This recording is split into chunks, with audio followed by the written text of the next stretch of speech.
came home from prison and my 9-year-old asked me, "Who are you?" I stood by the door with my release papers in hand, staring at the kid whose goofy smile I would never mix up. "Clayton, baby, it's me. It's Mommy. I'm home."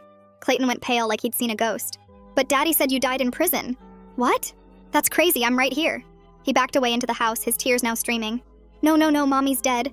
We went to her funeral. I put flowers on the wooden box she was in." "What box? What funeral?" I stepped forward, but Clayton ran deeper into the house. "Daddy!" My husband Carter appeared in the hallway, and when he saw me, his knees literally buckled. "Who are you?" He pulled Clayton behind him, protective. "Carter, what are you talking about?" "It's me, Vivian. I just got released from prison." I held my release papers out, but he didn't move.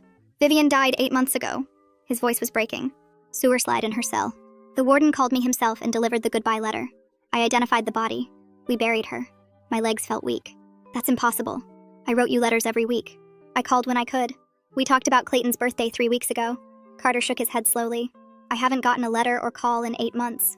Not since..." He paused. "Since my wife died. I don't know who you are or what kind of sick game this is, but you need to leave." "Game? Carter, I'm your wife. We've been married for 12 years. He walked to the kitchen drawer and pulled out a folder. His hands were steady now, like he'd made up his mind about something. Inside were documents, a death certificate with my name, official prison letterhead saying I'd taken my own life, a program from my funeral with my picture on it. "This is my wife's death certificate," he said quietly, signed by the prison doctor. I stared at the papers. They looked real. Official seals, signatures, everything. "This is fake. It has to be. Someone's lying to you." Clayton peeked around his father. "You smell like Mommy," he whispered to me, "like her shampoo." But Carter remained firm. He pulled Clayton back gently. "Buddy, I know you miss Mommy, but this isn't her. Sometimes bad people pretend to be someone we love." The way he said it, so protective, so sad, made me feel crazy. That's when a woman appeared from the hallway. Blonde, maybe 30, with her hand resting on a visibly pregnant belly. She looked about 7 months along. "Carter? Is everything okay?" She walked over and touched his arm. "This woman says she's Vivian," Carter said quietly. The blonde woman's eyes immediately filled with shock and sympathy. "Oh, honey." She reached her hand out to me. "I'm so sorry. But after Carter lost his wife, we met in a support group. I lost my husband too. I know how horrible grief can be." She turned to Carter. "Should I call the police? You married someone else?" My voice cracked as I saw the ring on her finger. "It's been 8 months and you're already having a baby with someone else?" I grieved. I moved forward for Clayton. "Cassandra has been wonderful with him." Cassandra squeezed his hand. "Clayton, sweetie, why don't you go to your room while we handle this?" Clayton looked at me one more time. He was starting to believe me. "But she has Mommy's voice too." I gave him our signature smile that used to mean pancake time. "She did the smile." Cassandra kneeled down to him. "I know, sweetie." Clayton's eyes lit up. "Can I go hug her?" he asked hopefully. "No, honey. Your Mommy is in heaven, remember? We visited her special place last week. I tried to protest, but she sent Clayton upstairs and pulled out her phone. I'm sorry, but I need to protect my family." She dialed 911 while my husband just stood there. "Yes, there's a woman at our house claiming to be my husband's deceased wife. She seems mentally ill." "Wait." I was desperate now. "Ask me anything. Anything about us that only I would know," I begged Carter. "Our first date was at that terrible Chinese place. You got food poisoning. Clayton was born during a snowstorm." Carter's expression shifted, but that's when Cassandra interrupted. "Anyone could find that out. Social media, talking to friends. Ma'am, I understand grief makes people do things, but this is cruel. The scar on my stomach from my C-section," I continued. "That looks like a sword." Carter's face went white. "How do you know that?" I lifted my shirt slightly, showing my sword-shaped C-section scar. Carter stumbled backward. "Oh my God. How is this possible?" Cassandra's hand tightened on his arm. "Carter, scars can be faked. Don't let her manipulate you." I could tell Carter was torn. The police arrived within minutes. The officer looked at my release papers, then at the death certificate that Carter showed him. "These release papers look legitimate," the officer said. "But so does this death certificate. Let me make some calls." He stepped aside, phone to his ear. After 5 minutes, he came back. "The prison confirms Vivian Jennings died 8 months ago. Sewer slide. Body was released to the family." He looked at me with pity. "Ma'am, I don't know who you are, but you need to leave. If you come back, you'll be arrested." As they led me away, I heard Clayton crying through the upstairs window. "But she knew about the scar. Mommy always said it's because I was her warrior." I could hear Cassandra's voice soothing him. "Sometimes people do research. Your daddy talks about your mommy online sometimes. People can learn things." But the way she said it made my blood run cold. Something fishy was happening, and I was going to find out. I drove 2 blocks away and pulled into an empty parking lot behind a closed grocery store. My hands shook so hard I could barely turn off the engine. The release papers sat in my lap, crumpled from where the officer had grabbed them to check. I kept hearing his voice saying the prison confirmed I died 8 months ago. My phone had 3% battery left and nowhere to charge it. I reclined the seat back and stared at the car's ceiling, trying to make sense of what just happened. Carter's face when he saw me kept playing in my head like a movie I couldn't turn off. The way he looked at me like I was a stranger. The way Cassandra touched his arm, protective, like she owned him now. Clayton crying through the window about the scar. I must have dozed off because when I opened my eyes, gray light was coming through the windshield. My neck hurt from the awkward angle and my mouth tasted awful. I checked my phone, 2% battery, 6:47 a.m. The county records office opened at 8. I started the car and drove downtown, my release papers clutched in one hand. The clerk at the records office was a tired-looking woman with glasses hanging on a chain. I slid my papers across the counter. She glanced at them, then typed something into her computer. Her fingers stopped moving. She looked at the screen, then at me, then back at the screen. She picked up her phone without saying anything and pressed a button. A man in a tie came out from a back office, the supervisor based on his badge. He looked at my papers, typed on the same computer, and his eyebrows went up. "Ma'am, our system shows you deceased as of 8 months ago," he said quietly. "Death certificate filed by the Department of Corrections." My stomach dropped. "That's impossible. I just got out yesterday. I'm right here." He clicked his mouse a few times. "The record shows Vivian Jennings died by suicide in custody. There's a death certificate on file." He paused. "Would you like a copy?" I nodded because I couldn't speak. He disappeared into the back and returned with a printed document. My name, my birth date of death 8 months ago, the prison doctor's signature, an official state seal that looked completely real. I walked out to my car on shaky legs and sat in the driver's seat comparing the two documents. The release papers had official letterhead, signatures, stamps. The death certificate had official letterhead, signatures, stamps. Both looked legitimate. Both had state seals. Someone went to huge trouble to make the world think I died while keeping me alive in prison. Someone with access to official systems and documents. Someone who could fake a death certificate and make it appear in government databases. I needed to figure out who and why, but I had no idea where to start. I remembered the prison counselor mentioning something about a re-entry resource center downtown that helped people coming out. I had almost no money, maybe $40 in my release funds, and nowhere to stay. I typed the address into my phone before the battery died completely and drove there. The re-entry center was in an old brick building with a faded sign. Inside, a woman at the front desk looked up when I walked in. I started explaining my situation and watched her expression change from polite interest to shock to alarm. She picked up her phone mid-sentence and called someone. "I need to connect you with legal aid right now," she said. "This is way beyond normal re-entry stuff. You need a lawyer who understands criminal justice and civil identity problems." While she made calls, she pointed me toward a computer in the corner. I logged into my old email account using the password I remembered. The account opened, but everything looked wrong. I checked the login history. 8 months ago, my account was accessed from an IP address I didn't recognize. The same day, my password was changed. I got locked out right when the death documentation appeared. Someone had taken over my email account to stop me from contacting anyone. I went back to the front desk and asked to use the phone. The woman handed it over, and I dialed the prison's records department from memory. A bored-sounding clerk answered. I asked about my outgoing mail logs and phone records. She put me on hold. 15 minutes of bad elevator music later, she came back. "Those records require a formal written request. Processing takes 4 to 6 weeks." I hung up feeling defeated. Everything required waiting, required paperwork, required time I didn't have. The re-entry worker got off her phone and smiled at me. "Legal aid is calling you back. They're scheduling an intake appointment." Her phone rang 5 minutes later. She handed it to me and I talked to someone who scheduled me with an attorney named Halima Ward. 3 days from now. 3 days felt like forever when I had nowhere to sleep and my son thought I was dead. The re-entry worker must have seen my face because she made another call and found me an emergency shelter bed for tonight. I thanked her and left with the address written on a scrap of paper. Back in my car, I couldn't stop thinking about Clayton's face when he saw me. The way his eyes lit up for just a second before the fear took over. He recognized me. He knew my smell, my voice, my smile. Before Cassandra convinced him otherwise, he knew I was his mom. I found a notebook in my glove compartment and started writing. Every detail I could remember about our life together. The way I used to make pancakes shaped like dinosaurs. The song I sang when he couldn't sleep. The game we played where we pretended his toy cars could talk. The time he broke his arm falling off the swing and I held him in the emergency room. His favorite stuffed elephant named Mr. Trunk. The scar on his knee from learning to ride his bike. Things only his real mother would know. Things I might need to prove who I am. I drove to the shelter address the re-entry worker gave me. The building looked old and tired, with peeling paint and a flickering light over the entrance. Inside, a woman at the front desk checked my name against a list and handed me a key to a locker and a thin blanket. The sleeping area had rows of cots packed close together, and I found an empty one near the back wall. I stashed my car keys and the notebook in the locker, then sat on the cot with my release paperwork spread out on my lap. My property inventory sheet listed everything I supposedly had in my cell when I got released. My toothbrush, 3 books, a photo of Clayton from 5 years ago, 2 pairs of socks, underwear, the prison-issued clothes I wore out. But I remembered writing at least 6 letters to Carter in the weeks before my supposed death 8 months ago. Letters about Clayton's upcoming birthday, about how I was counting down the days until release, about how much I missed them both. None of those letters showed up on the outgoing mail log attached to my property sheet. The log stopped 8 months ago with a letter to my sister, then nothing. Like my ability to communicate with the outside world just vanished overnight. I woke up early when someone's alarm went off 3 cots over. My back hurt from the thin mattress and I felt gritty from sleeping in my clothes. I grabbed my stuff from the locker and headed out before the breakfast rush started. The death certificate Carter showed me listed the cemetery name and plot number. I punched the address into my phone and drove across town. The cemetery gates were open and I followed the winding road past rows of headstones until I found the section number. I parked and walked through wet grass, reading names and dates on markers until I saw it. My name, Vivian Jennings. My birth date, and a death date from 8 months ago. Fresh flowers sat in a metal vase attached to the headstone. Someone had been here recently, probably Carter and Clayton visiting what they thought was my grave. I stood there staring at my own headstone and felt like I was watching myself from outside my body. This thing existed in the real world. Someone paid money for it. Someone carved my name into stone.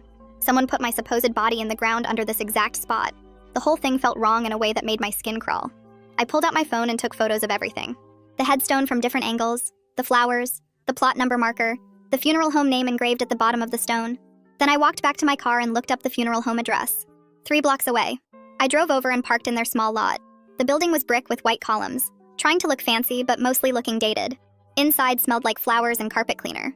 A man in a dark suit looked up from a desk when I walked in.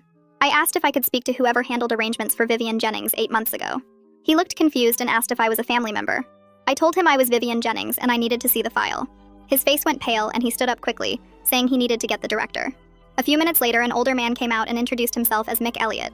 He asked what this was about, and I could tell he thought I was some kind of scam artist or crazy person. I pulled out my release papers and held up my wrist so he could see the prison ID bracelet they forgot to cut off when I left. His expression changed from defensive to shocked. He asked me to wait and disappeared into a back office. When he came back, he was carrying a thick folder. He sat down at a table in a small conference room and opened it carefully. The death certificate was on top, signed by someone named Dr. Jas Finley from the prison medical unit. Under that was a transport authorization form with official Department of Corrections letterhead, instructing the funeral home to receive the deceased and prepare for immediate burial. Mick's hands shook slightly as he flipped through the pages. Mick started explaining what happened 8 months ago in a quiet voice. The body arrived in a sealed transport bag with a tag attached that had my name and prisoner number. The paperwork said closed casket only, no viewing, because of the nature of the death. He said this was unusual but not unheard of with prison deaths, especially when they involved violence or trauma. Carter came in to make arrangements and sign papers, but he never actually saw the body. The prison insisted the remains stay sealed for health and safety reasons. Mick admitted this bothered him at the time because he usually requires family identification, but the documentation was so official and complete that he went along with the prison's protocol. Carter picked out a casket, approved the headstone design, and paid for everything. The burial happened 3 days later with Carter, Clayton, and a few of Carter's friends attending. Mick showed me photos from the service. My son standing next to that closed casket holding Carter's hand. I asked Mick if I could get copies of everything in the file. He hesitated, looking at the papers and then at my face, and then at my prison ID bracelet. Finally, he said he would make copies because something about this whole situation felt wrong to him even back then. He took the folder to a copy machine in the corner, and I heard it humming and clicking for several minutes. He came back with a stack of papers and slid them across the table. The transport authorization, the death certificate, his intake notes describing how the sealed body arrived, the invoice Carter paid, everything. I thanked him and left before he could change his mind about helping me. Back at the shelter, I found an empty table in the common room and spread out all my documents. Release papers on the left, death certificate and funeral home papers on the right, my property inventory sheet and the stopped mail log in the middle. I grabbed a pen and started writing a timeline on the back of an envelope. 8 months ago, something happened that made my letters stop going out. Same time, someone accessed my email account from an unknown location and changed my password. Same week, a death certificate got created with a prison doctor's signature.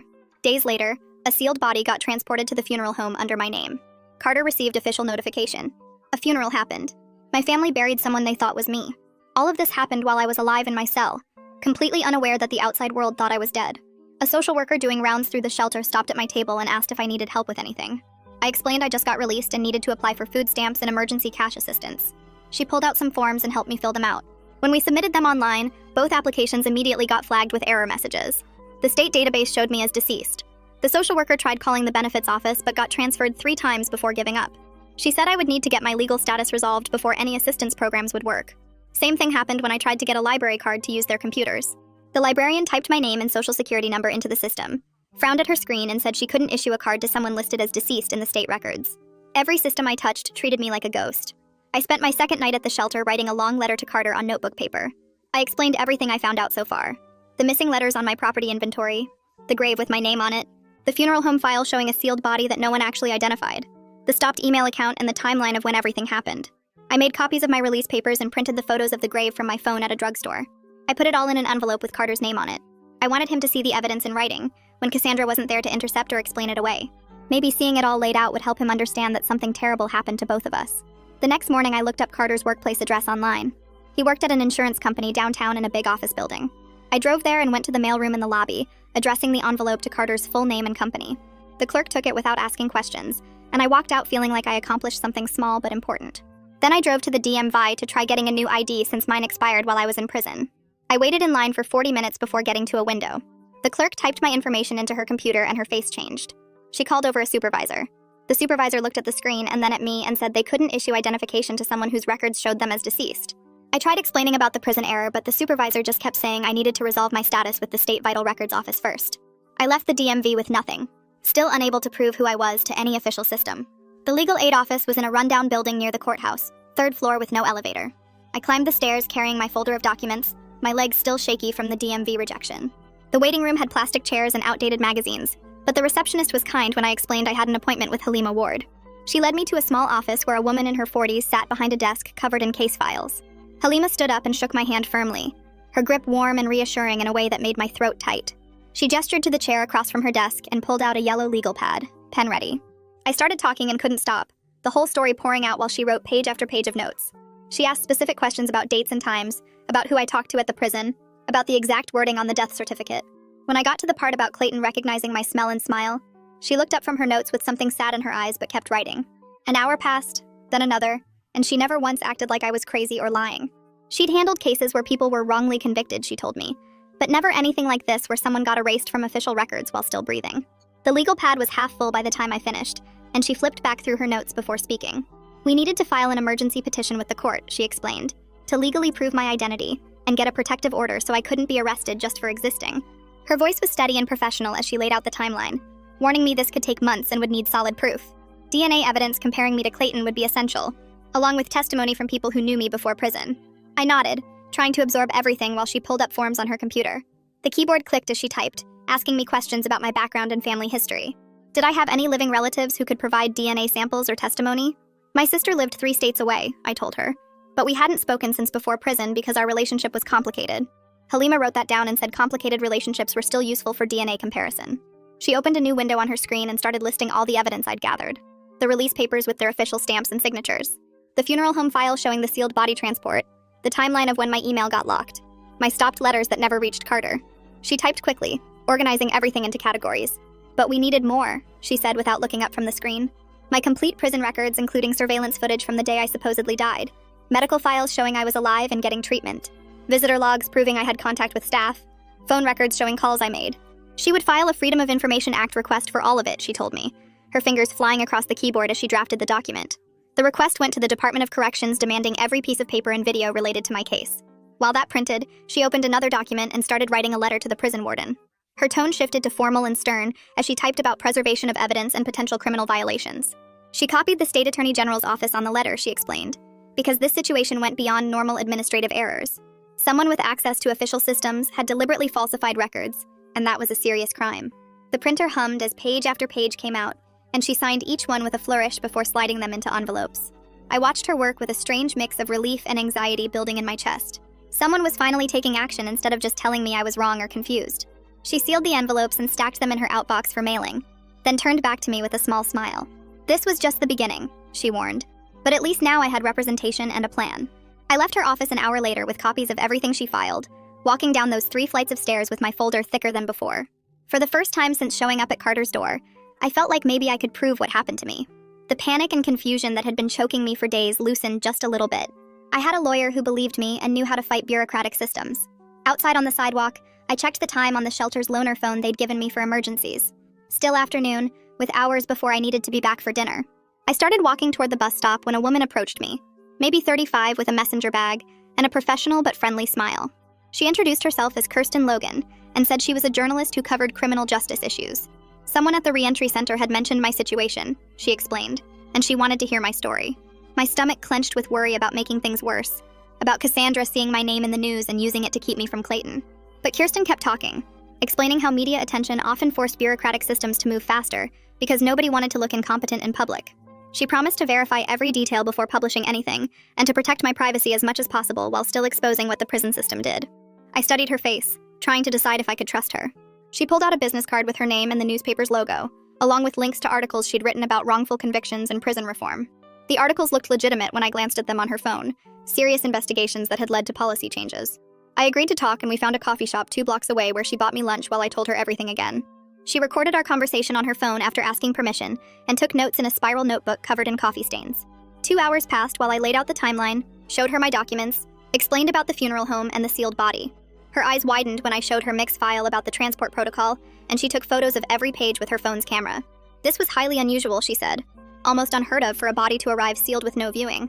It suggested someone with institutional authority had orchestrated the whole cover-up. Someone who could manipulate official paperwork and transport procedures. She photographed my release papers, the death certificate copy, the grave photos, everything.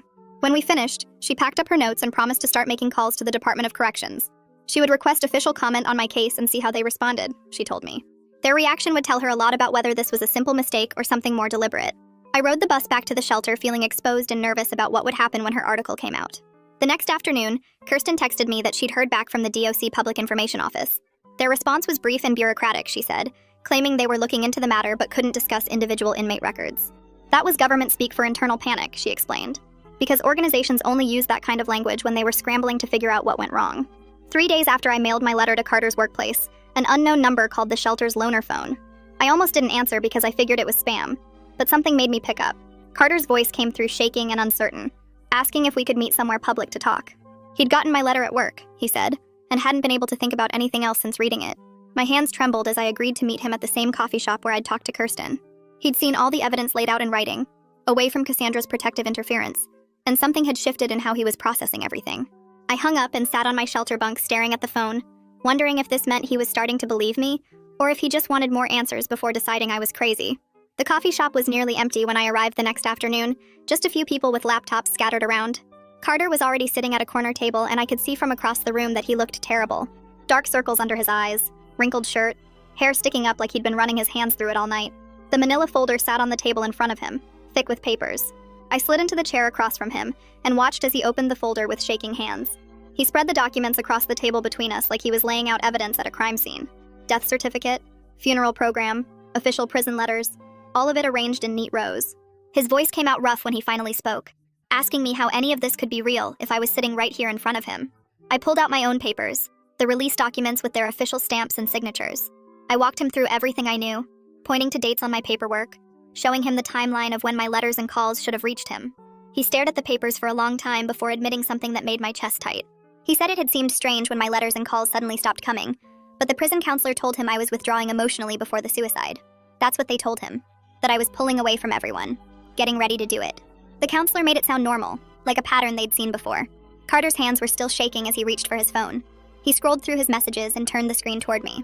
There was a text supposedly from me, dated exactly 8 months ago. The message said I couldn't handle prison anymore, that he should move on with his life and forget about me. I stared at those words and felt sick because I never wrote that. I never sent any text like that. I told him I didn't even know how someone could have accessed my phone account to text him, but clearly someone did. Someone wanted him to think I was giving up. He believed it too, believed I was saying goodbye. I asked him about the letter, the goodbye letter the warden supposedly delivered to him personally. Carter's face went pale and he reached for his wallet. He'd been carrying it with him for 8 months, he said, keeping it folded in the leather. The paper was worn soft from being handled, creased where it had been folded and unfolded probably hundreds of times. I took it from him carefully and started reading. The handwriting did look like mine, similar enough that I could see why Carter believed it. But the words were all wrong. The phrasing was stiff and formal, nothing like how I actually write or talk. It said things about accepting my fate and finding peace, phrases I would never use. It talked about Clayton in this distant way that made me want to scream because I never wrote like that about my son. Carter was watching my face as I read, really studying me. I could see something shifting in his eyes, like he was finally letting himself consider that maybe I was telling the truth. He asked me what I needed from him, his voice barely above a whisper. I told him straight out because there was no point dancing around it. I needed DNA testing to prove I was Clayton's biological mother. I needed him to stop treating me like some dangerous stranger who was trying to hurt his family. I needed him to help me figure out what happened and who did this to us. He nodded slowly and said he would agree to the DNA test, but then he added that he needed time to process everything before involving Clayton any further. Cassandra was terrified, he explained, scared that I was going to destroy the family she'd built with him. She was pregnant and worried about what my return meant for her baby, for Clayton, for everything they'd created together. He needed to figure out how to handle the situation without traumatizing everyone involved. I wanted to argue, wanted to demand immediate access to my son, but I forced myself to stay calm. We exchanged phone numbers, typing them into each other's phones right there at the table. Carter promised he would cooperate with Halima's legal proceedings, that he wouldn't fight me on the identity restoration. As we stood up to leave, he reached out and touched my arm briefly. The contact was so quick I almost missed it. He said he was sorry for not believing me at first, that the death certificate and the funeral had felt so real. Accepting that I was gone had seemed easier than questioning official documentation from the prison system. I rode the bus back to the shelter in a daze, my emotions all tangled up, exhausted but also weirdly hopeful for the first time since this nightmare started. Having Carter as an ally instead of an enemy changed everything, even though the path forward was still messy and complicated. At least now I had someone who believed me, someone who could help prove I was who I said I was. 2 days later, my phone buzzed with a call from Halima. She had news that made my pulse speed up. The Department of Corrections had assigned an internal investigator to review my case after her formal requests in Kirsten's article. A woman named Antonella Colombo from the Office of Inspector General wanted to interview me about what happened. Halima gave me the address of a government office building downtown and told me to bring every piece of documentation I had. The building was gray concrete and glass, the kind of place that screamed bureaucracy. Antonella met me in a small conference room on the 3rd floor. She was maybe 40, with dark hair pulled back tight and sharp eyes that missed nothing. All business from the second I walked in. She had a recording device on the table and clicked it on before we even sat down. Her questions were detailed and specific, drilling down into my last months in prison. She wanted to know about my daily routine, which officers worked my housing unit, who handled my mail. She asked about the grievance I'd filed 8 months ago, the one about missing outgoing letters. Every time I answered, she took notes in tight, precise handwriting. She made copies of all my documents using a scanner in the corner. My release papers, the death certificate copy, the funeral home file, the photos of the grave, everything. She was particularly interested in which correctional officers had access to my housing unit and the mailroom. She asked me to write down every name I could remember, every face I'd seen regularly during those final months before I was supposedly dead. The interview lasted almost 2 hours, and by the end I felt wrung out. But Antonella seemed satisfied with what I'd given her. She packed up her notes and recording device, then told me she'd be in touch as the investigation progressed. She couldn't share details about what they were finding, but she promised to keep Halima updated on anything relevant to my legal case. Antonella closed her folder and looked at me with an expression I couldn't quite read. She pulled up something on her computer screen and turned the monitor so I could see it. The database showed my name with a death entry dated 8 months ago, but when she clicked on the details, something looked off. She pointed to a field that said verified by, and there was only one name listed instead of the usual multiple entries. Raina Harrington, mailroom supervisor. Antonella scrolled down and showed me the resignation date, exactly 2 weeks after my supposed death was recorded. The timing made my stomach drop. I stared at the name Raina Harrington, trying to figure out why it felt familiar. Then it hit me like a punch to the gut. Raina was the woman who worked in the mailroom, the one who always wore too much perfume and had long fake nails that clicked on the counter when she sorted packages. I remembered her because she was dating one of the corrections officers on my housing unit, a guy named Rodrigo, who had a thick mustache and always seemed annoyed when inmates asked him questions.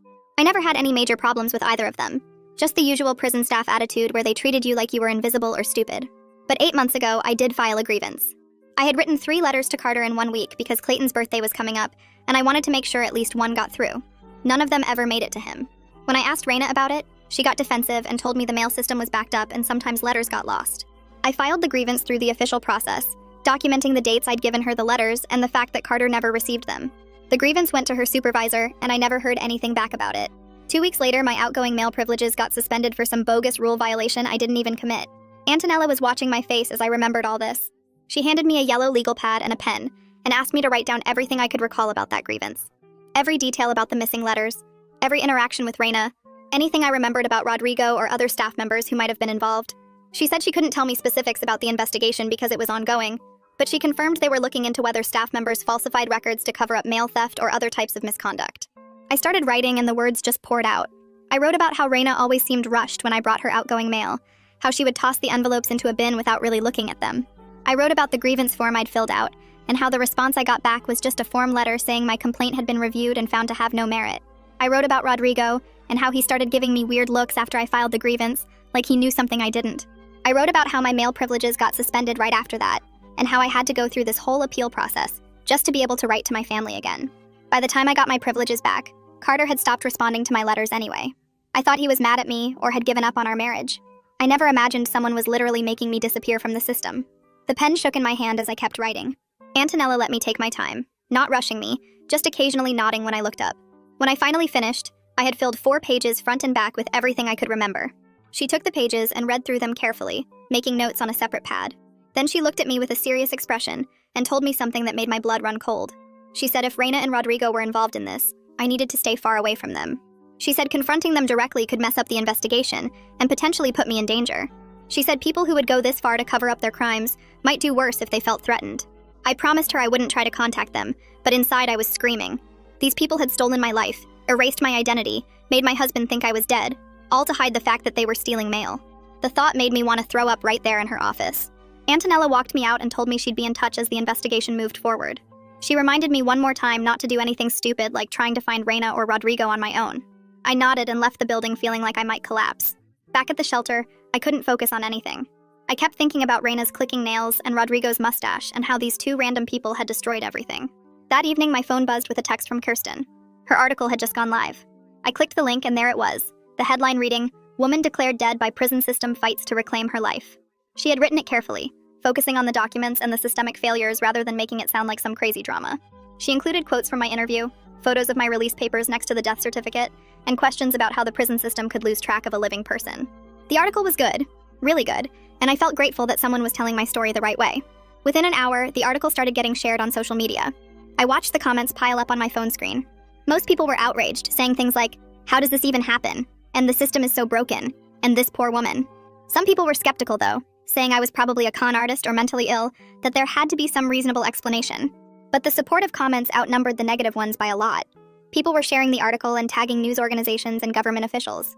It felt like maybe something good could come from all this attention. The next morning, the shelter director called me into her office. She looked stressed and uncomfortable. She told me she'd received a phone call the night before from someone claiming I was dangerous and shouldn't be around vulnerable people. The caller had said I was violent and unstable and that having me at the shelter put everyone at risk.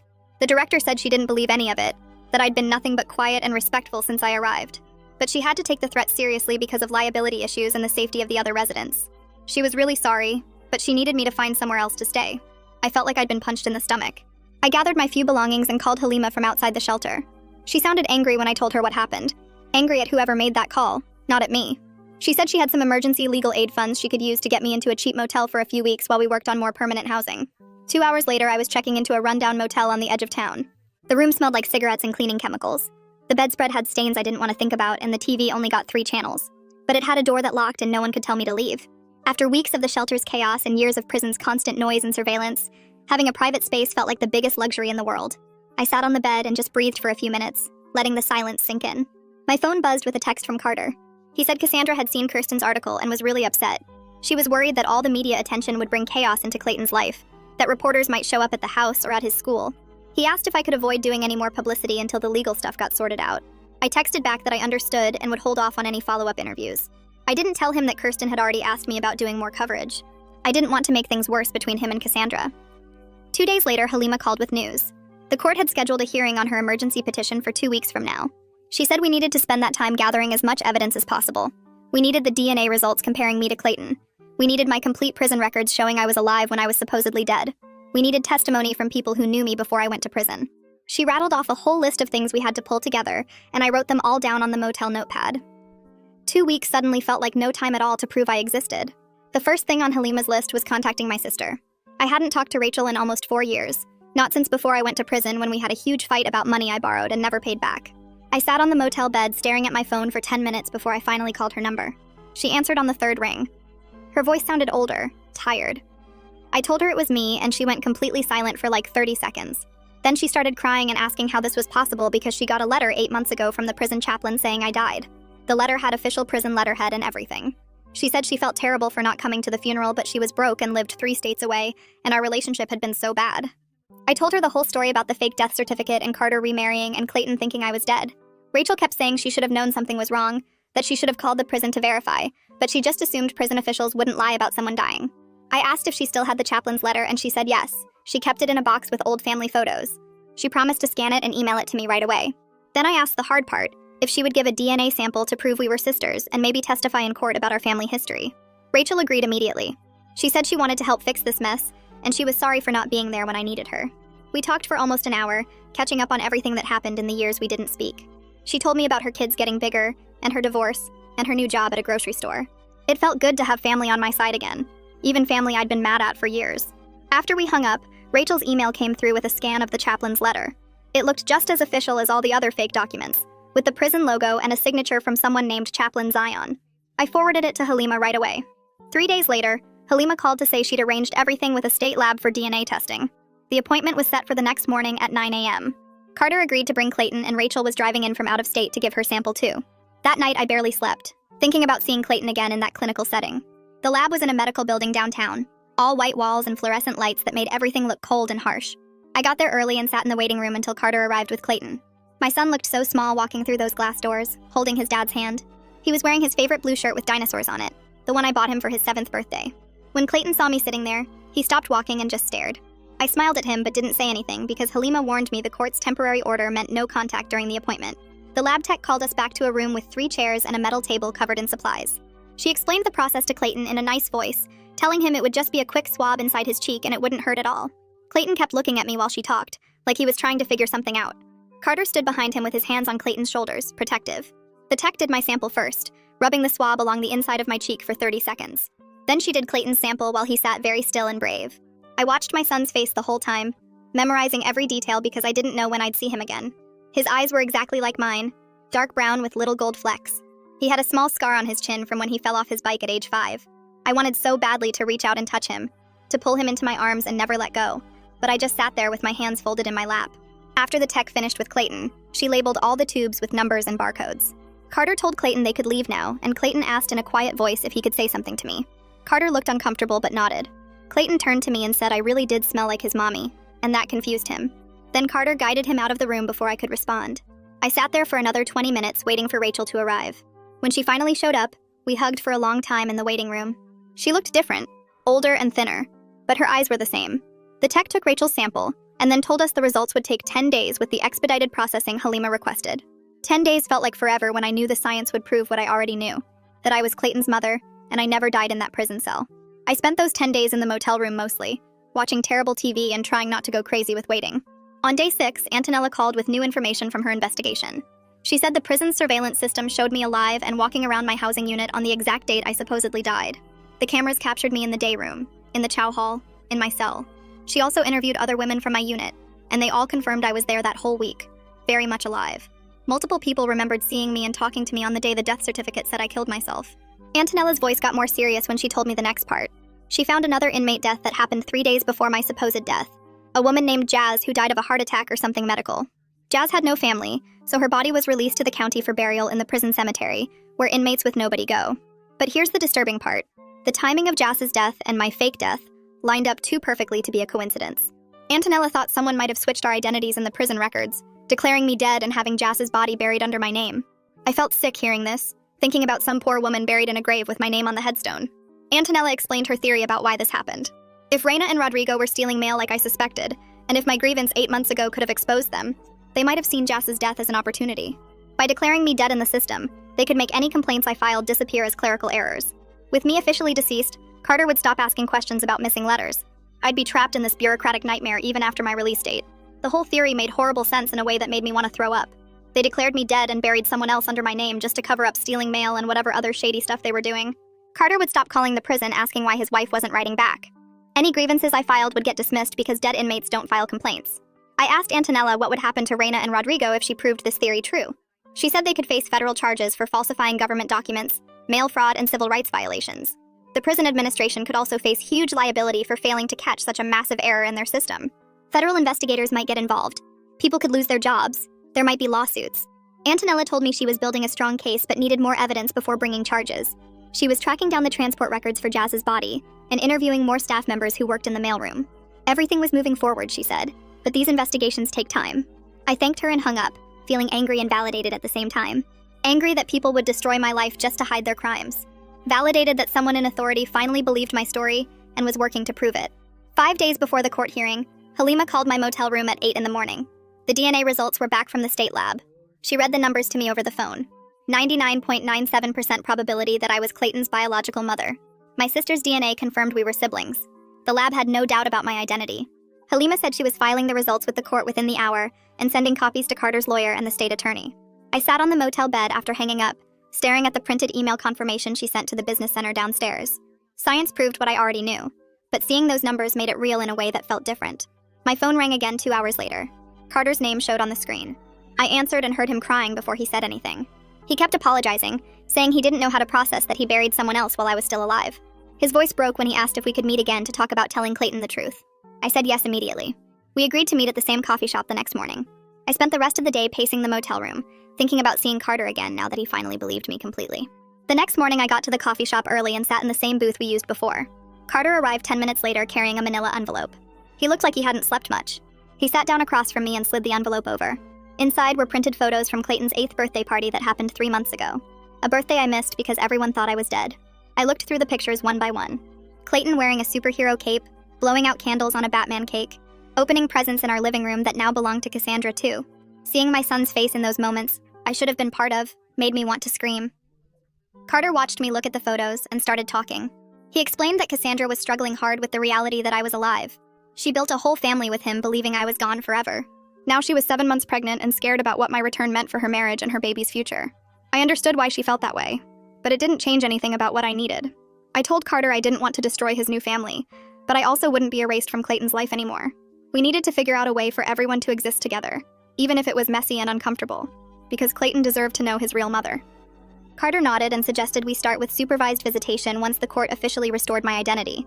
That would give Clayton time to adjust slowly instead of overwhelming him all at once. It wasn't what I wanted. I wanted to hold my son and never let go. But I agreed because pushing too hard too fast could hurt Clayton more. The court hearing arrived on a Tuesday morning. Halima met me outside the courthouse at 9. We went through security and waited in a hallway until they called our case. The courtroom was smaller than I expected. The judge sat behind a tall wooden desk. A state attorney sat at one table. Halima and I sat at another. My sister flew in and sat in the gallery behind us. Halima stood and presented our evidence piece by piece. The DNA results showing 99.97% certainty I was Clayton's mother. Prison surveillance footage showing me alive and moving around on the date I supposedly died.